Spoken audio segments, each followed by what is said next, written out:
Hello and welcome to this episode of I Don't Know Jack About Parenting, where today I'm going to be talking about 4 ideas in parenting that nobody is talking about. So the big question is this: how are parents like us, who don't have a manual, who are doing the best we can, who feel as though we aren't enough, how are we going to raise healthy, happy children who we are proud of and still keep our sanity in that process? That's the question, and this podcast will give you the answers. My name is Ryan Roy, and welcome to I Don't Know Jack About Parenting, a podcast for parents who are being real with themselves. Hey, welcome back to this episode of I Don't Know Jack About Parenting, where today I'm going to be talking about 4 ideas that no one is talking about. And I was sent this article by a good friend of mine, and it is by Gary Vaynerchuk. And if you're not familiar with Gary Vaynerchuk, he is a social media marketing icon. He also started and got his fame by bringing his family's wine business from a $3 million business to a $60 million business by doing YouTube videos, well over 1,000 of them every single day for years. And then at this point, he gets paid to speak around his ideals around business, life, popularity, social media effectiveness, and he encourages people to be their own person and strive and go out and make money doing what you absolutely love doing by connecting to people who are willing to listen. So I got this article, and my buddy sent it, and I was like, well, it's Gary V, so I'm definitely going to read it. And I love Gary's unique perspective on parenting, because Gary always says the reason he is worth $500 million at this point is because his parents always allowed him to be whatever he wanted to be. He was a F student in school. He didn't have an attention span, and he would get punished for not doing what he was supposed to do, but they never took away the things that he loved doing. And he always, for whatever reason, loved being an entrepreneur, selling, buying, trading baseball cards at a young age.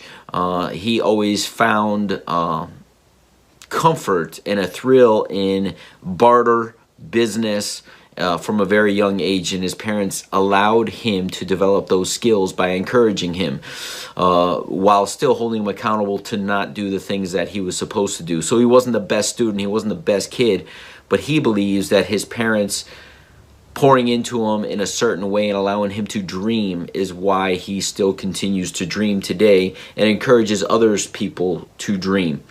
So as he starts the article, he says, listen, the truth is many parents are parenting their kids from a place of insecurity. I agree with this. Treating their kids like products instead of actually doing what's best for them. As you'll listen to my podcast, I'm always torn, right? I do what I think's best for him, and it kills me, right? I don't do what's comfortable all the time, but it's what serves him best. And he says, before you get into it, and listen, before I ever get into anything here, guys, and as I read this, I was like, I need to implement that into my podcast. I don't know jack about parenting, and I truly believe that. I just listen to other sources, and whatever resonates with me, I move forward with. That's in the best interest of my son. Not what's in the best interest of me, but what's in the best interest of my kids. I often say son because I have the 7-year-old, which has been around 6 years longer than the 18-month-old, right? So let me correct myself. He says, so before I get into it, I want to clarify that I don't want to tell other people how to raise their kids. He and I don't have the context of who you are and where you are in your life. Raising kids is super personal, and I personally don't want to give blanket advice. I tend to give what my experiences are. And what he says here is he's just sharing his opinions and perspectives as someone who was raised by 2 incredible parents. So he has 4 things here I'm going to share with you. Number one is this: the difficult conversations need to have with their kids. Your kid's life is your kid's life. They're the ones who are ultimately in charge of it. Sure, there are a lot of other important people like parents that surround them, but ultimately it's their life. That's why I'm pushing kids so hard to do what they want to do, even if it goes against what you, the parent, wants for them. His intention is not to get kids to be disrespectful to their parents. It's to be the exact opposite. He wants kids and parents to have incredible long-term relationships. And if a kid is living their life to win on his or her parents' terms instead of their own, they're gonna have resentment later in life once they realize that they are not actually happy. And that's going to destroy happiness for both the kids and the parents. I think what Gary's saying here is we got to allow our kids to find their own passions and strengths. We could guide them, but the way we guide them, or at least I think the way I guide my kids, is by introducing them to a whole lot of stuff that I wasn't introduced to. And what he sticks to, it's my job to encourage that. That was actually just the intro. So this is number one. Allow your children to feel like they can achieve what they want without handing out 8th place trophies. Wow.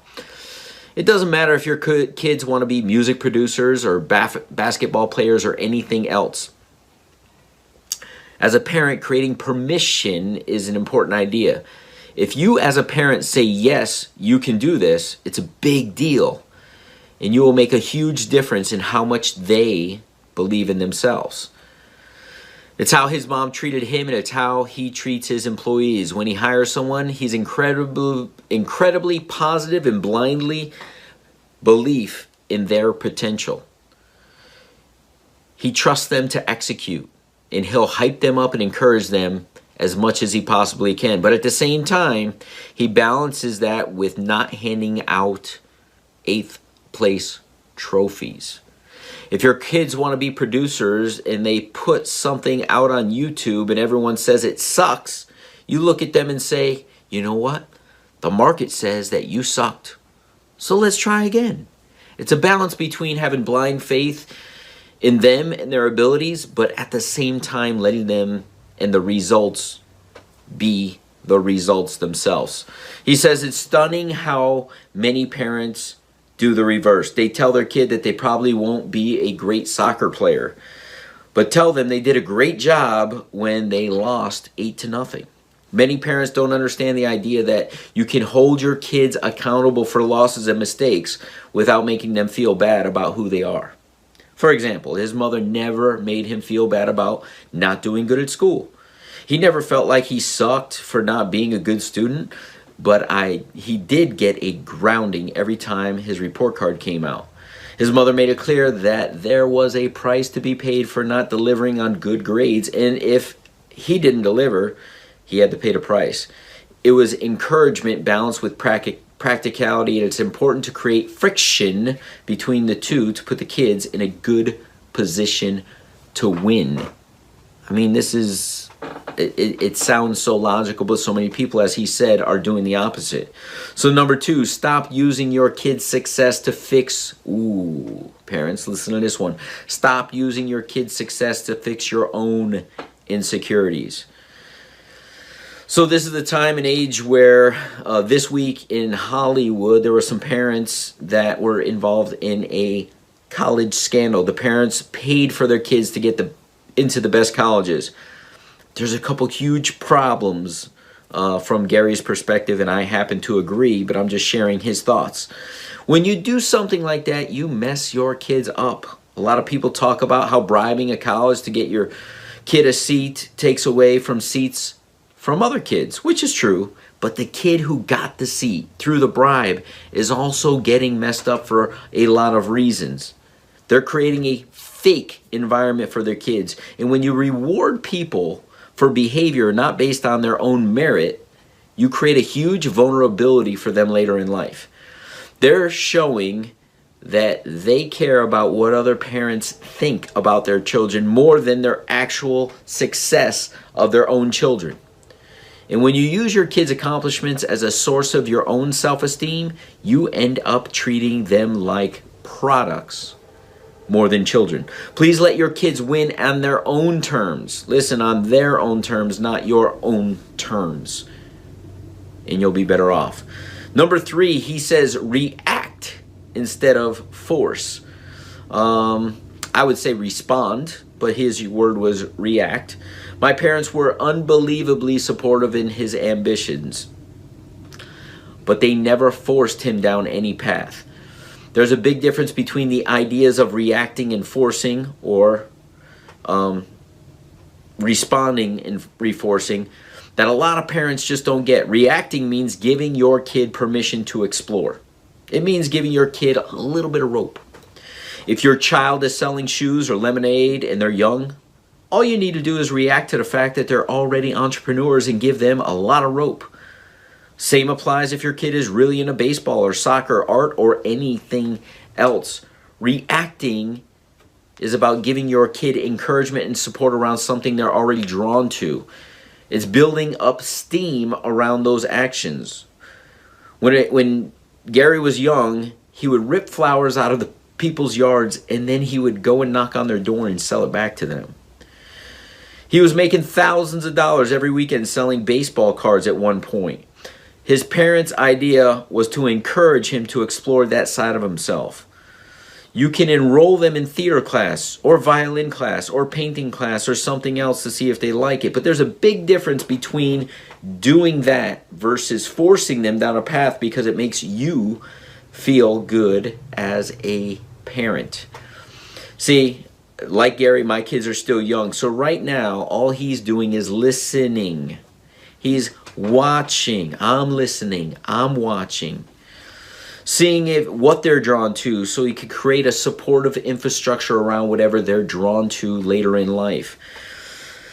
Gary says he has absolutely no intention of imposing anything on them, not even what he loves most, which is entrepreneurship. And here's number 4.